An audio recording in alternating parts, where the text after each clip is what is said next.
Hello students, आपका मेरे channel साथ स्टडी एट होम पर स्वागत है। आपकी 9th कक्षा की सामाजिक विज्ञान इस YouTube चैनल के माध्यम से जारी करवाई जाएगी। उम्मीद है कि ये आपके लिए लाभदायक होगा।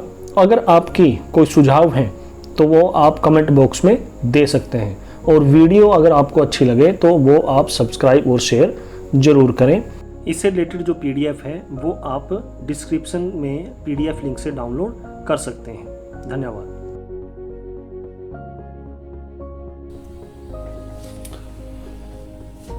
तो आज हम अपना गांव यानी कि पालमपुर गांव, नाम कुछ भी हो सकता है, उसके बारे में करेंगे। जितने भी इसके एक अंकीय या वस्तुनिष्ठ प्रश्न हैं वो आज हम इस लेक्चर में फिनिश करेंगे।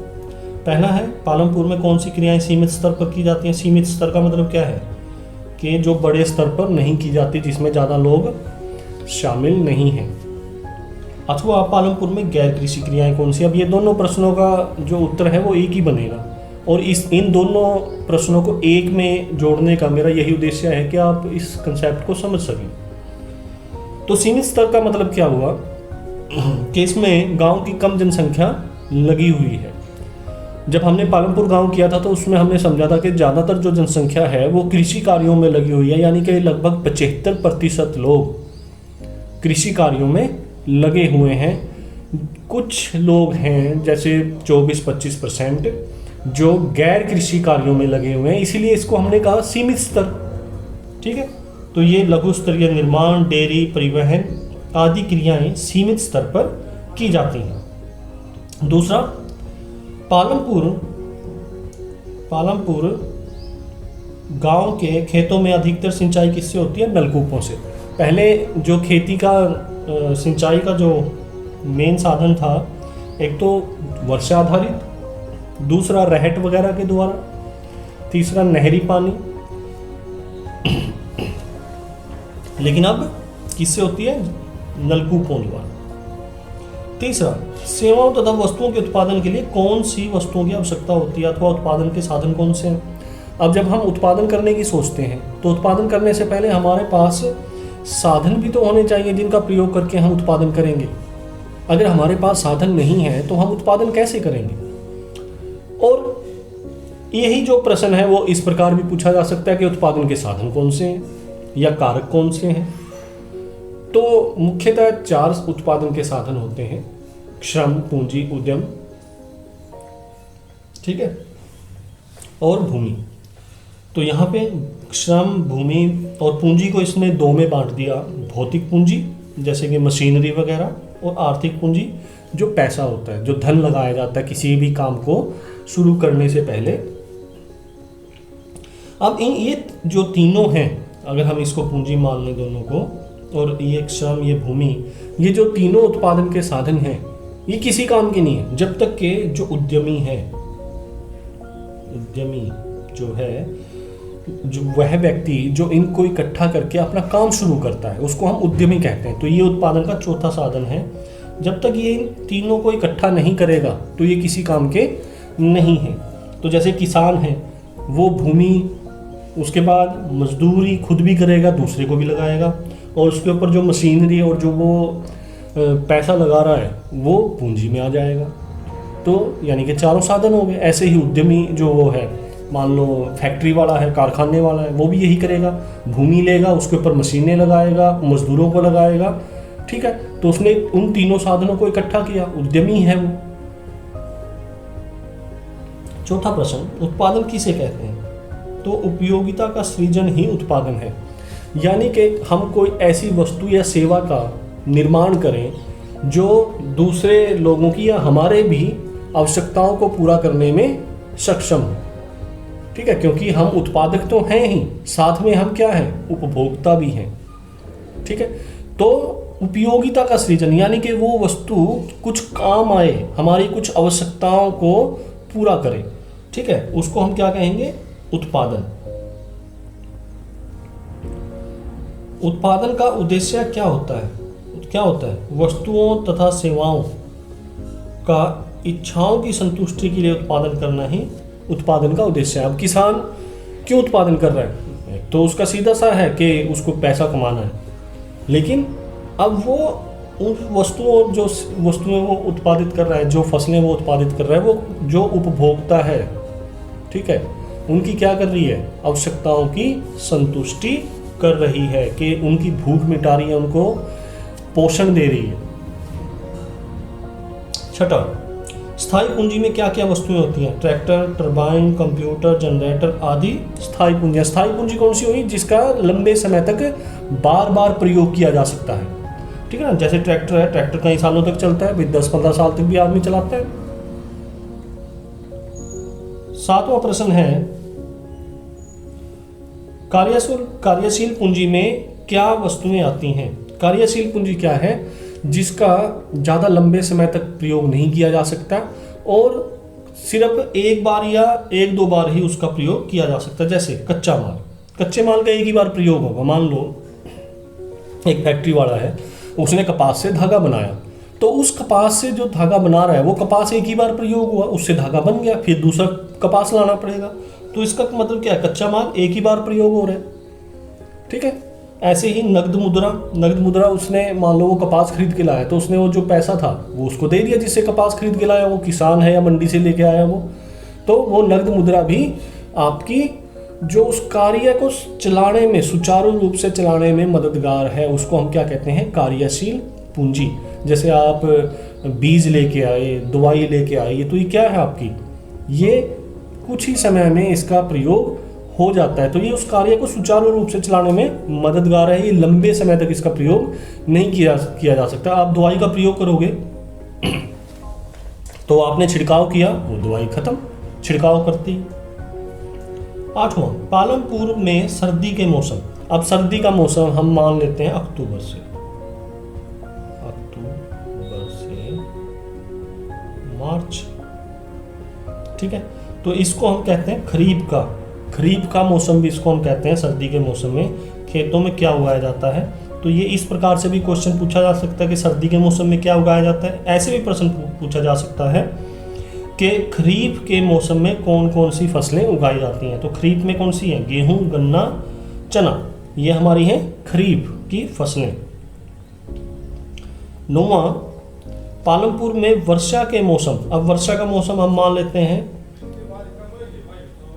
जून जुलाई से, ठीक है, सितंबर अक्टूबर तक। तो इसको हम रबी का मौसम भी कहते हैं, ठीक है। तो रबी में कौन सी खेती की जाती है? तो जून जुलाई से अक्टूबर तक कौन सी की जाएगी? धान, ज्वार, बाजरा।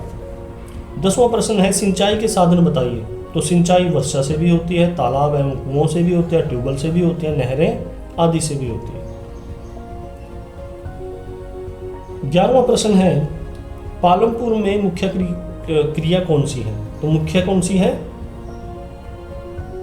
खेती है। लगभग 75% लोग खेती कार्यों में लगे हुए हैं। 12वां, पालमपुर के समीप कौन सा गांव है? तो कौन सा गांव है? रायगंज। 13वां, पालमपुर में विभिन्न जातियों के कितने परिवार रहते हैं? तो 450 परिवार रहते हैं। ये तो जानकारी याद करने की आपकी कि वहाँ कितने परिवार हैं। ये अलग अलग गांव में अलग अलग हो सकती है। जो समझने वाली चीज़ें हैं, ठीक है, वे कितने लोग खेती में हैं, ज़्यादातर सभी गांवों में ज़्यादातर लोग खेती कार्यों में ही लगे हुए हैं। 14वां, पालमपुर के निकटतम कस्बा शाहपुर। उत्तर है शाहपुर। 15वां, एक वर्ष में किसी भूमि पर एक से ज़्यादा फसल पैदा करने को क्या कहते हैं? तो इसको कहते हैं बहुविधि फसल प्रणाली। अब ये प्रश्न इस प्रकार से भी पूछा जा सकता है आपके पास छोटे में कि बहुविधि फसल प्रणाली, ठीक है ना, क्या है? ठीक है, तो तब हम क्या कहेंगे? इसको लिख देंगे हम बहुविध फसल प्रणाली के एक वर्ष में किसी भूमि पर एक से ज़्यादा फसल करने को बहुविधि फसल प्रणाली कहते हैं। तो इस प्रकार से ये क्वेश्चन, यहाँ से आपके 2 क्वेश्चन कंप्लीट हो जाते हैं। 16वां क्वेश्चन हमारा है, हरित क्रांति भारत में कौन से दशक के अंत में स्टार्ट हुई? तो ये हुई 1960 में। इसको हम लगभग 1966 मानते हैं, वहाँ से इसकी शुरुआत हुई। हरित क्रांति है क्या? हरित क्रांति का मतलब ये है कि जो हमारे अनाज हैं, ठीक है ना, उनमें खाद्यान्नों की जो उत्पादन है उसमें एकदम से तीव्र वृद्धि हुई, तो उसको हम क्रांति कहते हैं। जो भी क्रांति होती है, जैसे आपने इसमें फ्रांस की क्रांति पढ़ी, रूस की क्रांति पढ़ी, तो क्रांति का मतलब होता है एकदम से जब बदलाव आए उसको हम क्रांति कहते हैं। जो धीरे धीरे बदलाव आते हैं उसको कभी भी क्रांति नहीं कहते। अगर यही जो फसलों में, खाद्यान्नों में के उत्पादन में जो वृद्धि है वो धीरे धीरे हुई होती तो इसको हम क्रांति नहीं कहते, तब हम इसको परिवर्तन कहते। ठीक है, अब ये क्रांति क्यों हम इसको कह सकते हैं, क्योंकि वो तीव्र वृद्धि हुई, एकदम से वृद्धि हुई, तो उसको हम कहते हैं हरित क्रांति, जब खाद्यान्नों के उत्पादन में तीव्र वृद्धि। 17वां, पालमपुर गांव में भूमिहीन परिवारों की संख्या कितनी है? तो ये संख्या कितनी है? 150। जिनके पास, भूमिहीन का मतलब क्या है? जिनके पास कोई भी भूमि नहीं है। तो ये लगभग हर गांव में है कि कुछ परिवारों के पास भूमि है, उनमें से भी कुछ के पास ज़्यादा है, कुछ के पास कम है। कुछ जातियां ऐसी हैं जिनके पास कोई भी जो भूमि है वो नहीं है। उसके बाद 18वां क्वेश्चन है, छोटे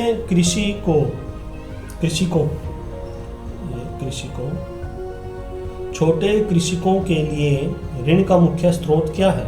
तो ये क्या है? धनी कृषक व जमींदार। तो ये क्योंकि इनके पास भूमि कम होती है, तो ये जो हमारी औपचारिक संस्थाएं हैं जैसे बैंक, उनसे ये इतना लोन नहीं ले पाते, ठीक है ना, क्योंकि इनके पास गिरवी रखने के लिए कोई ज़्यादा भूमि नहीं होती और उसके लिए जो कागजी प्रक्रिया है वो भी ज़्यादा होती है। तो ये क्या करते हैं, ये आढ़ती से या बड़े जो किसान हैं या जो जमींदार हैं उनसे ये अपने काम चलाते हैं। तो और वो जो इनको ऋण देते हैं वो ज़्यादा ब्याज दर पर ऋण देते हैं, इसीलिए सारी उम्र ये बेचारे कर्जे में ही दबे रहते हैं। 19वां, पालमपुर गांव में हाई स्कूल कितने हैं? 1। 20वां, भौतिक पूंजी के 2 प्रकार कौन से हैं? स्थायी पूंजी और कार्यशील पूंजी। ठीक है, तो एक तो जो लंबे समय तक प्रयोग की जाती है और एक जो मतलब के कार्य को सुचारू रूप से जारी रखने के लिए की जाती है। ठीक है, और इसका प्रयोग लंबे समय तक नहीं किया जा सकता, वो है कार्यशील पूंजी। उसके बाद 21वां क्वेश्चन है, लघु कृषक कौन है? एक कृषक जिसके पास 2 हेक्टेयर से भी कम भूमि है उसको हम क्या कहेंगे? लघु कृषक। 22वां क्वेश्चन, HYV क्या है? तो इसकी फुल फॉर्म क्या है? High yielding varieties. क्या है? High yielding varieties. इनको हम हाइब्रिड बीज भी कहते हैं। हाइब्रिड, यानी कि ये ज़्यादा उत्पादन देने वाले बीज हैं, इनको हम हाई यील्डिंग वैरायटीज कहते हैं। 23वां, पालमपुर में काम करने वालों में कितने प्रतिशत जीविका के लिए खेती पर निर्भर हैं? तो कितने हैं? 75%। 24वां, भारत में भौम जल स्तर कम हो रहा है। ठीक है, तो इसका उत्तर क्या है? हरित क्रांति के बाद नलकूपों के अधिक प्रयोग के कारण।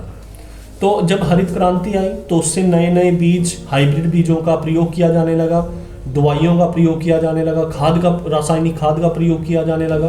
तो ये जो रासायनिक खाद बीज और हाइब्रिड बीज हैं, ठीक है, ये क्या है? ये ज़्यादा पानी की मांग करते हैं, इनकी आवश्यकता ज़्यादा है पानी की। तो उसके कारण क्या हो रहा है कि नलकूपों का ज़्यादा प्रयोग हो रहा है। तो जो नलकूप है वो नीचे से, ठीक है ना, ज़मीन के नीचे से, धरातल के नीचे से पानी निकालते हैं, तो उसके कारण जो वो है भौम जल स्तर है वो हमारा लगातार नीचे गिर रहा है। ये भी एक चिंता का विषय है, क्योंकि रिचार्ज वो इतना हो नहीं रहा, वर्षा कम हो रही है, या ज़्यादातर जो जगह है वहाँ पर क्या बन चुके हैं? कंक्रीट बन चुका है, वहाँ पर फर्श डल चुके हैं, घर बन चुके हैं। तो उसके कारण जो पानी है वो नीचे रिस रिस कर कम जा रहा है, लेकिन हम निकाल ज़्यादा रहे हैं। तो उसके कारण हमारा जो जल स्तर है, भौम जल स्तर यानी भूमि का जल स्तर, वो गिर रहा है। तो ये चिंता का विषय है। इसको ठीक करने के लिए हमें जो रेन वाटर हार्वेस्टिंग है, कि जो वर्षा का जल है वो ज़्यादा से ज़्यादा ग्राउंड में पहुंच सके, उसके लिए प्रयास करने की आवश्यकता है। तो इस प्रकार ये हमारे टोटल क्वेश्चंस कंप्लीट होते हैं।